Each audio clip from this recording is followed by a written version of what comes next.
Tak bersyukur, Agus tolak uang 300 juta rupiah, cuma mau berobat ke Singapura. Agus Salim masih menjadi perhatian netizen.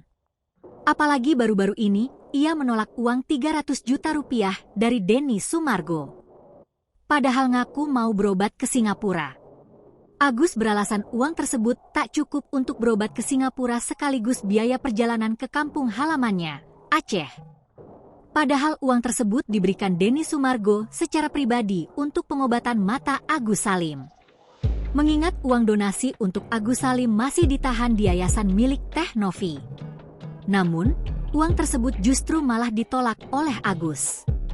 Soal ini disampaikan Teh Novi sendiri ketika melakukan siaran langsung bersama Bunda Corla. Melansir dari akun TikTok Virgo F, Denny Sumargo awalnya menawarkan uang pengobatan sebanyak 200 juta rupiah. Namun Agus Salim merasa uang tersebut belum cukup untuk dirinya berobat. Lalu ditambahkanlah oleh Densu sebanyak 100 juta rupiah, sehingga total uang yang ingin diberikan menjadi 300 juta rupiah. Uang ini merupakan milik pribadi Denny Sumargo, bukan dari uang donasi. Sayangnya, kebaikan Denny Sumargo ini ditolak oleh Agus Salim. Ia merasa uang yang ditawarkan Denny Sumargo tidak cukup sebab dirinya ingin berobat di Singapura. Ia juga membutuhkan uang untuk biaya akomodasi ke kampung halamannya di Aceh. Dia mau ke Singapura.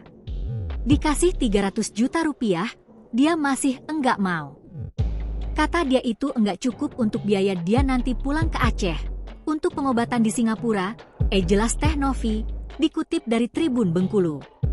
Ia menambahkan, Agus Salim tetap ngotot inginnya berobat di Singapura, bukan di Indonesia. Sehingga Agus merasa perlu uang lebih banyak, karena hanya ingin diobati di Singapura saja.